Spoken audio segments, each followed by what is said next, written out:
Глава первая. Синьора без 5 минут баронесса.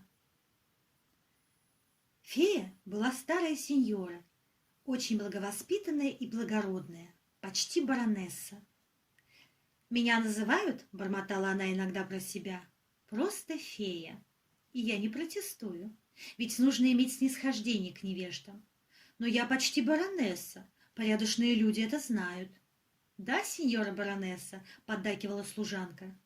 Я не стопроцентная баронесса, но до нее мне не хватает не так уж много, и разница почти незаметна, не так ли?» «Незаметно, синьора баронесса, и порядочные люди не замечают ее». Было как раз первое утро Нового года. Всю ночь напролет фея и ее служанка путешествовали по крышам домов, разнося подарки. Их платья были покрыты снегом и сосульками. «Затопи печку, — сказала фея, — нужно просушить одежду. И поставь на место метлу. Теперь целый год можно не думать о полетах с крыши на крышу, да еще при таком северном ветре». Служанка поставила метлу на место, ворча: «Хорошенькое дельце, летать на метле. Это в наше-то время, когда изобрели самолеты. Я уже простудилась из-за этого». «Приготовь мне бокальчик цветного отвара», — приказала фея, надев очки и садясь в старое кожаное кресло, стоявшее перед письменным столом. «Сию минуту, баронесса», — сказала служанка. Фея одобрительно посмотрела на нее. «Немножечко она ленива», — подумала фея, «но знает правила хорошего тона и умеет держать себя с сеньорами моего круга. Я пообещаю ей увеличить заработную плату. На самом деле я ей, конечно, не увеличу, и так денег не хватает». Нужно сказать, что фея при всем своем благородстве была довольно скуповата. 2 раза в год она обещала старой служанке увеличить заработную плату, но ограничилась одними обещаниями. Служанке давно уже надоело слушать только слова, ей хотелось услышать звон монет. Как-то раз у нее даже хватило мужества сказать об этом баронессе, но фея очень возмутилась. «Монеты и монеты!» — проговорила она, вздыхая. «Невежественные люди только и думают, что о деньгах. И как нехорошо, что ты не только думаешь, но и говоришь об этом. Видно, учить тебя хорошим манерам все равно, что кормить осла сахаром». Фея вздохнула и уткнулась в свои книги. «Итак, подведем баланс. Дела в этом году неважные, денег маловато». Еще бы! Все хотят от феи хорошие подарки. А когда речь заходит о том, чтобы платить за них, все начинают торговаться. Все стараются брать в долг, обещаю платить потом, как будто фея — это какой-то колбасник. Впрочем, сегодня особенно жаловаться нечего. Все игрушки, которые были в магазине, разошлись, и сейчас нам нужно будет принести со склада новые. Она закрыла книгу и принялась распечатывать письма, которые обнаружила в своем почтовом ящике. «Так и знала, — заговорила она, — я рискую заболеть воспалением легких, разнося свои товары, и никакой благодарности. Этот не хотел деревянную саблю, подавайте ему пистолет. А знает ли он, что пистолет стоит на 1000 лир дороже? Другой, представьте себе, хотел получить аэроплан. Его отец — швейцар-курьера-секретаря одного служащего лотереи, и было у него на покупку подарков всего 300 лир. Что я могла подарить ему за такие гроши?» Фея бросила письма обратно в ящик, сняла очки и позвала: «Тереза, отвар готов?» «Готов, готов, сеньора баронесса». И старая служанка подала баронессе дымящийся бокал. «Ты влила сюда капельку рома?» «Целых 2 ложечки». «Мне хватило бы и одной. Теперь я понимаю, почему бутыль почти опустела. Подумать только, мы купили ее всего 4 года тому назад». Потягивая маленькими глотками кипящий напиток и умудряясь не обжигаться при этом, как это умеют делать только старые сеньоры, фея бродила по своему маленькому царству, заботливо проверяя каждый уголок кухни, магазина и маленькой деревянной лесенки, которая вела на 2-й этаж, где была спальня. Как печально выглядел магазин с опущенными шторами, пустыми витринами и шкафами, заваленными коробками без игрушек и ворохами оберточной бумаги. «Приготовь ключи от склада и свечу», — сказала фея. «Нужно принести новые игрушки».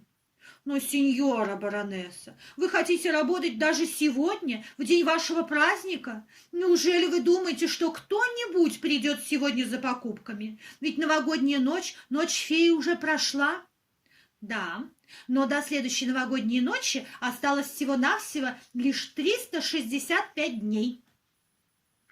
Надо вам сказать, что магазин феи оставался открытым в течение всего года, и его витрины были всегда освещены. Таким образом, у детей было достаточно времени, чтобы облюбовать ту или иную игрушку, а родители успевали сделать свои расчеты, чтобы иметь возможность заказать ее. Кроме того, ведь есть еще дни рождения, и все знают, что дети считают эти дни очень подходящими для получения подарков. Теперь вы поняли, что делает фея с 1 января до следующего Нового года. Она сидит за витриной и смотрит на прохожих. Особенно внимательно вглядывается она в лица детей. Она сразу понимает, нравится или не нравится им новая игрушка.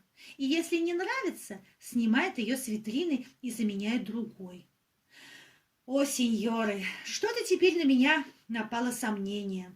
Так было, когда я был еще маленьким. Кто знает, есть ли теперь у феи этот магазинчик с витриной, уставленный игрушечными поездами, куклами, тряпичными собаками, ружьями, пистолетами, фигурками индейцев и марионеток.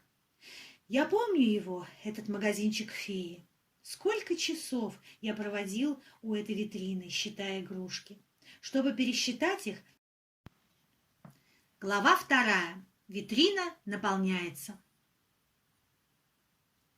Склад был в подвале, который находился как раз под магазином. Фее и ее служанке пришлось раз 20 спуститься и подняться по лестнице, чтобы наполнить новыми игрушками шкафы и витрины. Уже во время 3-го рейса Тереза устала. «Сеньора», — сказала она, останавливаясь посреди лестницы с большой связкой кукол в руках. «Сеньора баронесса, у меня бьется сердце». «Это хорошо, моя дорогая, это очень хорошо», — ответила фея. «Было бы хуже, если бы оно больше не билось». «У меня болят ноги, сеньора баронесса». «Оставь их на кухне, пусть отдохнут, тем более что ногами ничего носить нельзя». «Сеньора баронесса, мне не хватает воздуха». «Я не крала его у тебя, моя дорогая, у меня своего достаточно». И действительно, казалось, что фея никогда не устает. Несмотря на свой преклонный возраст, она прыгала по ступенькам, словно танцуя, как будто под каблуками у нее были спрятаны пружинки. Одновременно она продолжала подсчитывать. «Эти индейцы мне приносят доход до 200 лир каждый. Даже, пожалуй, по 300 лир. Сейчас индейцы очень в моде. Не кажется ли тебе, что этот электрический поезд просто чудо? Я назову его «Голубой стрелой». И клянусь, брошу торговлю, если с завтрашнего дня сотни ребячих глаз не будут пожирать его с утра до вечера». И правда, это был замечательный поезд с 2 шлагбаумами, с вокзалом и главным начальником станции, с машинистом и начальником поезда в очках.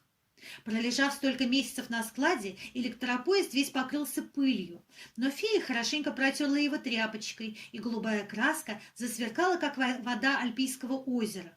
Весь поезд, включая начальника станции, начальника поезда и машиниста, был выкрашен голубой краской. Когда фея стерла пыль с глаз машиниста, он огляделся вокруг и воскликнул: «Наконец-то я вижу! У меня такое впечатление, будто я несколько месяцев был похоронен в пещере. Итак, когда мы отправляемся, я готов». «Спокойно, спокойно», — прервал его начальник поезда, протирая платочком очки.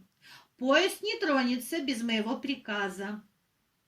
«Посчитайте нашивки на вашем берете», — раздался 3-й голос, «и увидите, кто здесь старший».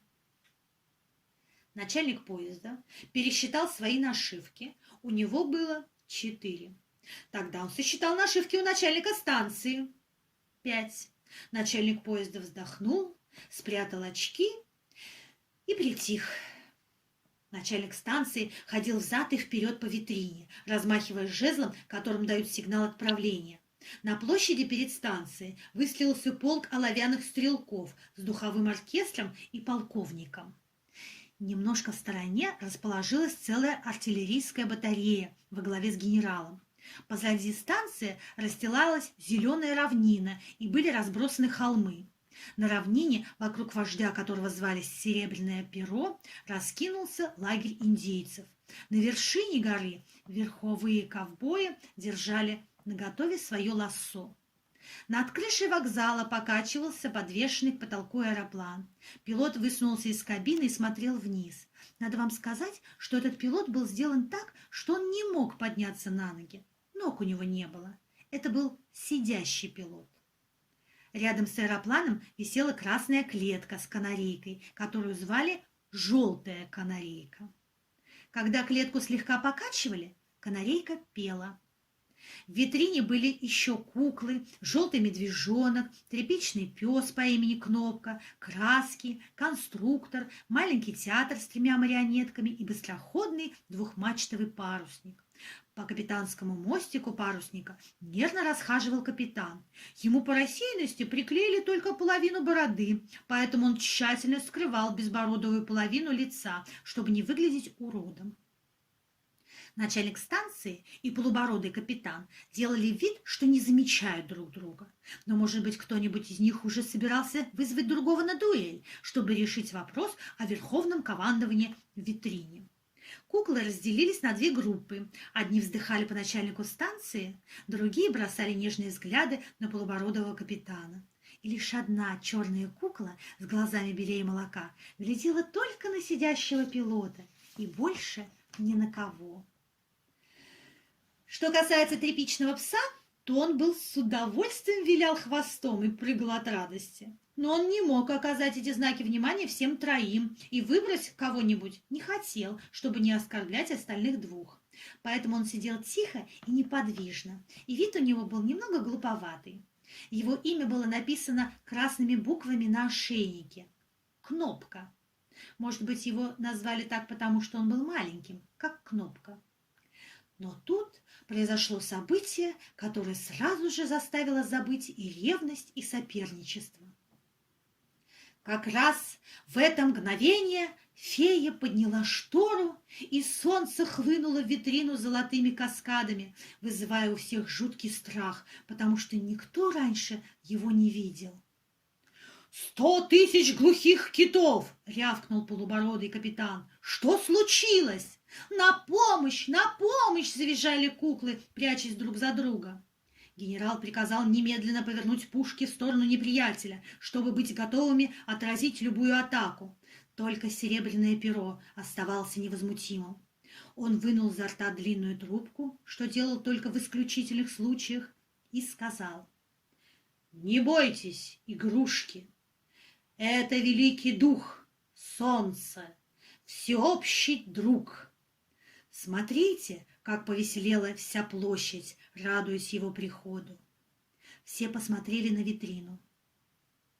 Площадь и в самом деле сверкала под лучами солнца. Струи фонтанов казались огненными. Нежное тепло проникало сквозь запыленные стекла в магазинчик феи. «1000 пьяных китов!» – пробормотал снова капитан.